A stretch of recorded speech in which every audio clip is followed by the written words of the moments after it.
everybody, it's Shabir. And it's me, Zane. And today, we're bringing back 2 for 1 reviews for you guys. So, if you guys don't know what 2 for 1 reviews is, it used to be a series we used to do on this channel, scottishfedoragaming. And, it's where lots of people didn't watch it, so we decided to stop doing it. But, one of our fans said, Ian Perry, one of our fans said, hey, why don't you guys do 2 for 1 reviews? And we're like, what? You like that? He's like, I watched every episode, I love it. And we're like, okay, if you like it, because we over here at Scottish Fedora, all the Scottish Fedora channels, we do fan service. Whatever the fans want, we get it for them. So yeah, we bought it back for you guys. For some of you want it back. And so here we have 2 for 1 reviews for you guys. If you guys don't know what 2 for 1 reviews for works, it's where where we review a game and a movie or a TV show in a way where we play an online free game and you guys can see how it is and review it for yourself. And while we play the game, we talk about a review for something major like a film or a movie or a TV show or like a major game like Grand Theft Auto 4 or 5 or something like that. And so that's how it works. That's how 2 for 1 reviews work. We play a game, you guys review it for yourself, see how it is, while we talk about an actual movie or TV show or console game. So, anyway, today it's back, and today we're going to be playing Chibi Night. Chibi Night's basically an RPG game. Right here you see I'm a knight, and I go around almost like Skyrim 2D crap. Not really Skyrim, what I'm talking about. But it's like just RPG medieval crap. And today we are reviewing the movie is Skyfall. So, Skyfall is directed by Sam Mendes and written by John Logan, Neil Purvis, and Robert Wade. It was released in November 16th, I think. Am I right? November 16th? Not sure, I believe so. November 17th, maybe. It's sometime in November 2012. Okay. We recently saw it just a couple days ago. Yeah.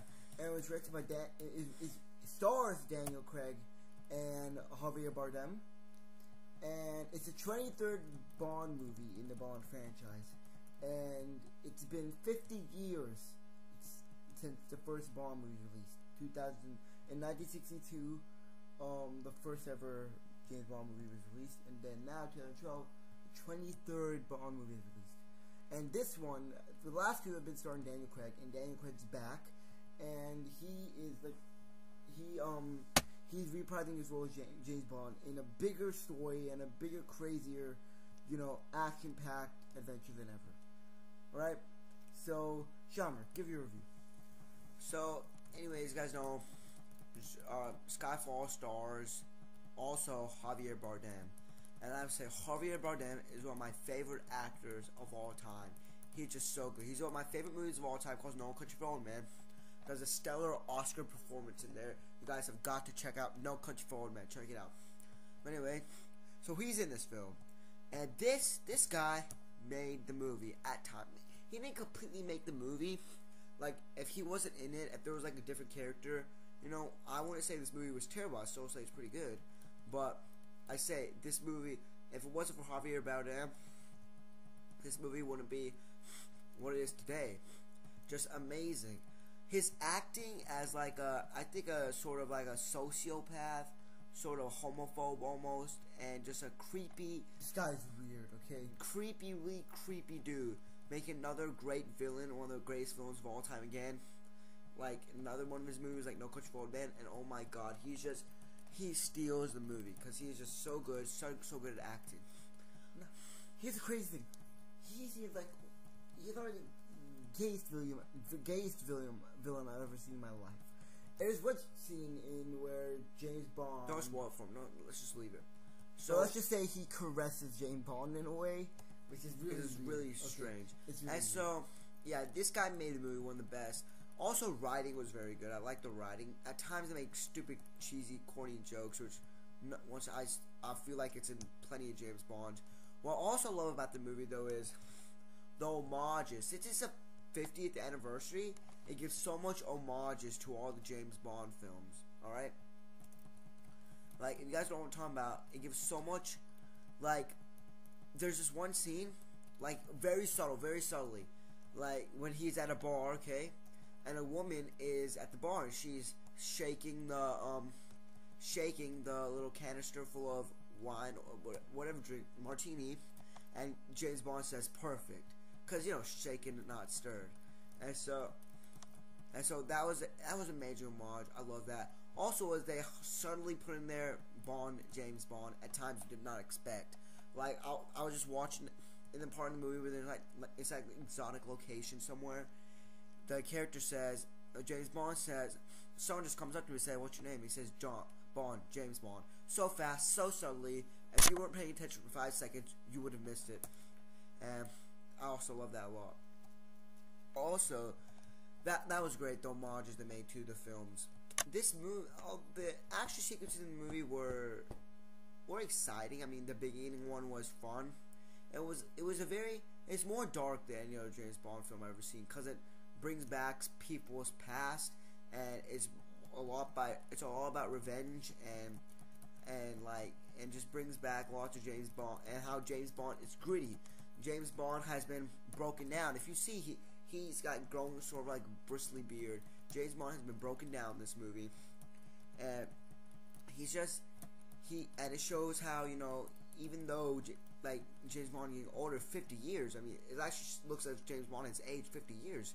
Not actually aged 50 years, but it looks old, and it's very much just a very much like gritty film, more gritty than most James Bond, more dark, more plot driven than other James Bond, not just action. And now I think about it, there's not actually much action besides in the very end and in the beginning too, and in some parts in the middle, like almost Dark Knight action, like Christopher Nolan Batman action. Not so much action, but like small amounts of action. But when there is that sort of like big explosion or stuff, it's big. Even if it's not that huge of an explosion, it feels like it's a big explosion. Just the way Sam Mendes directed it and stuff was very well done. I even think Sam Mendes says he took some inspiration from some of the Dark Knight, Christopher Nolan's Batman, so I can see where it came from. So yeah, overall, this film was just like not the best. I mean, I say sometimes, you know, just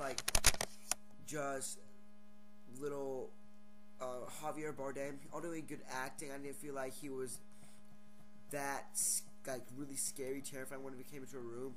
He didn't terrify me whenever he came into a room, but he was still very good. Dialogue was very well written, and overall, I like this film a lot.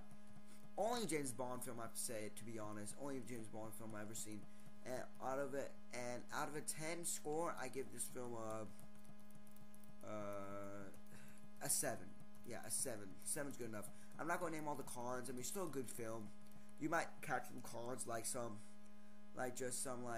it's just very dark and very, like, kind of an awkward feel to it. I felt the film was very awkward at times. Just trying to be like the dark film that James Bond is. So I just give this film a 7 out of 10. Great acting, great writing, and, you know, great action. Alright, Zam, what about your review? My review for this film is I like this film. I thought it was a really good film. I thought it was really enjoyable to watch. The best thing about this film is the cinematography. The cinematography is really fun. It's really great. It's done by, who's it done by? Robert Deakins. Robert Deakins is the one who's the cinematographer for this film. He sorry if he got it wrong. We're probably idiots, but he's been nominated 9 times for his cinematography for an Oscar. Never won another once. And this guy is basically, he defines this generation of cinematographers. There's one shot in the movie where you see James Bond, he's like going through China, to like some place in China or Japan, and he's on a boat, and he's going through through like this little bridge, and it's one shot where you see under him, and you just see him go under the bridge. It's Speaking of amazing cinematography, I don't know whether it's cinematography or what, or just editing and everything, visual effects. The beginning opening title sequence, that was amazing. God, that was like a music video. It was Adele. It was done by Adele. I could watch that for like 5 hours. The music was done by Adele, and it's really, really, really awesome. It was just very, very It was very well directed, that sequence as well. I think that was all Sam Mendes on Sam Mendes' part. All right. It's the coolest opening credit scene you'll ever see in your life. Okay, all right. But also, I really like the cinematography. Was the best thing in the whole movie. But the acting is really good too. Javier Bardem did a good job. Not as good as No Country for Old Men, but he wasn't really exciting. He sort of sounded he sort of acted a bit awkward trying to speak really good English, which he's not superbly. His character. Yeah, but I couldn't understand him at some points, and his accent sort of ruined it sometimes. Yeah. All right, but he still did good. Not bad. You couldn't understand him much, but he was still pretty awesome. Yeah, you're probably right. Yeah, I liked him a lot. But see, the coolest thing about this film is, like, the act is good. Daniel Craig is pretty good, and how do you do this? Just press A. Oh, okay. The acting is good. Daniel Craig did great. What I didn't like is that, a lot of the media is talking about the new girls in the Bond, like the black girl. She hardly has done anything in this film. No acting. She's probably in the 10% of the film. Yeah. No acting amazement. Honestly, a character I like to give a lot of credit to was M herself.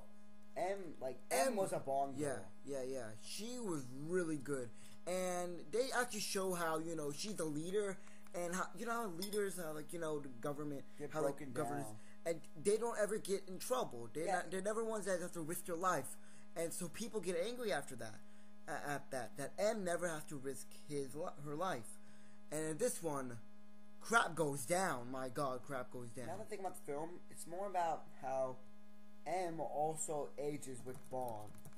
Although M may seem like a superior leader that never go away, you see her age, you see Bond age, and even though they're aging, you see that they're still going.